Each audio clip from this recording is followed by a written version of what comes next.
complexity of the application portfolio and its risk exposure. And finally, our sixth consideration is the fact that at this point, you know that the data that you gather is comparable, that is consistent, and now you're in a position to put together the charts that will show the specific key performance indicators that you have selected that will benefit your organization. You will be completely sure that you are comparing apples to apples, and now at that point in time, it's time to utilize the metrics to identify trends, behaviors, and most importantly, root causes. Having visibility on that will enable you to select the right combination of tools to solve your challenge. At the end of the day, we know that the application security is a change management problem that cannot be addressed just with one scanning tool. It requires an orchestrated effort. Therefore, having visibility on the root causes is vital, as well as understanding the specific impact on the organization. So there are some specific takeaways that we want to share with you on regards to the presentation that Juan Carlos Calderon did and the 6 considerations that I just shared that I will explain to you right now. In regards to the strategy of the creation of a detection strategy, we have find an application criticality metric that works for you according to your business needs. Data classification defined is a key element in application security strategy. Use the right level of testing. Use ASVS as baseline if you don't have one. Tools should be aligned to your strategy, not the opposite. AppSec policy should be as comprehensive as possible. Software assurance only is gained with documentation and follow-up of repairs.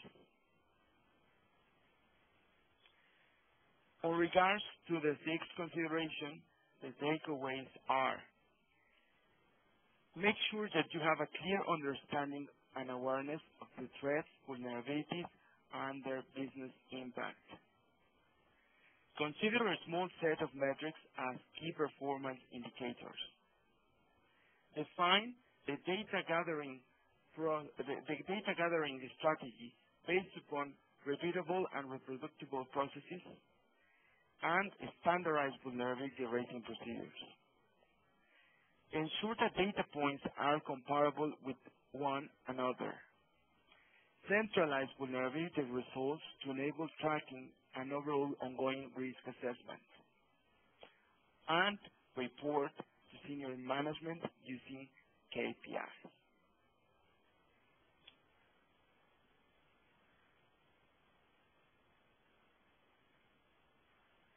Thanks. So, Alejandro, if you want to.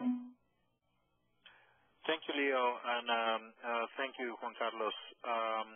We have a few questions here, and again, I would encourage everyone that may have an additional question just to type it in the lower right-hand side window, so we can put it here in the queue.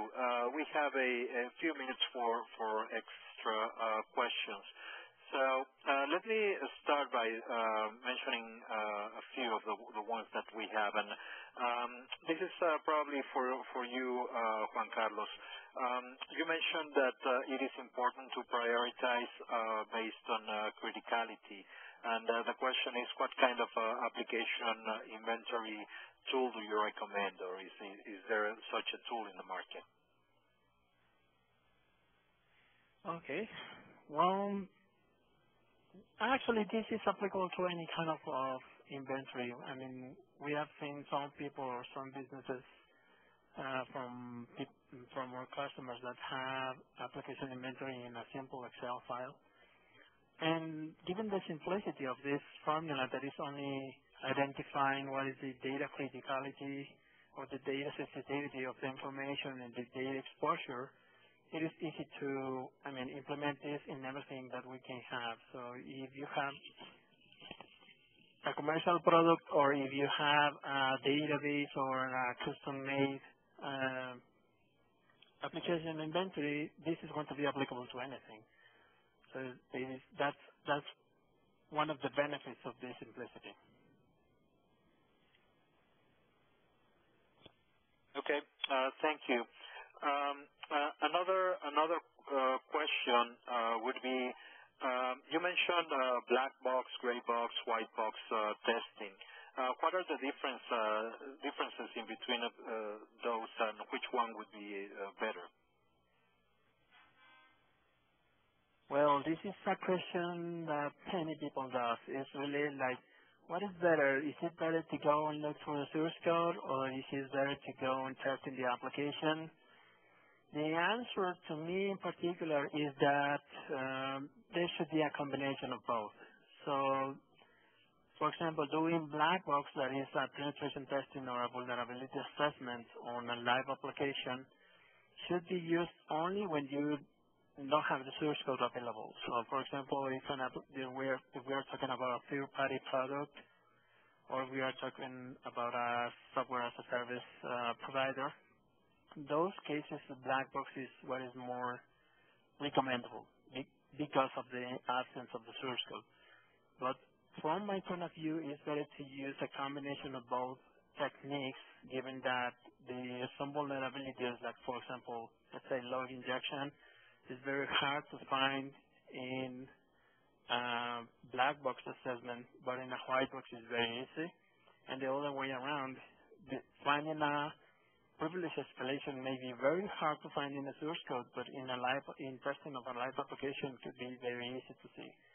So combining both techniques will give the better, but the focus is totally different. So if you depending on what you have, is what you will also need to do on the testing or in the specific testing technique you want to use. Thank you, Juan. This is probably a piggyback question to the one I mentioned before, and probably Leo, you can comment on this. The question is, what tools can be used to keep track of the vulnerabilities, and how do you relate those to the application inventory that we mentioned earlier? Well, there are a lot of tools out there that can be utilized here to keep track of them, but here in Softtek we have put together a very important tool that allows to keep track of the vulnerabilities in real time as the auditors are actually finding the vulnerabilities within the application. And that makes easier the process to share the information through a secure XML feed to the application inventory of the different customers that we may have. It's important to mention that each customer usually has its own strategy to implement or to deploy a tool as application inventory. And the beauty of our tool is the fact that with this XML feed, we can definitely customize the feed to suit the application inventory requirements from our customers, which is really, really, really important and very nice to work with. Excellent. Another question is, you mentioned KPIs, key performance indicators. Which one would you suggest to keep an eye on? I will keep it the list very short. I would say that we have seen that it's important to have visibility on the specific vulnerabilities that are present in your application. So we would say that having a look into the top 10 vulnerabilities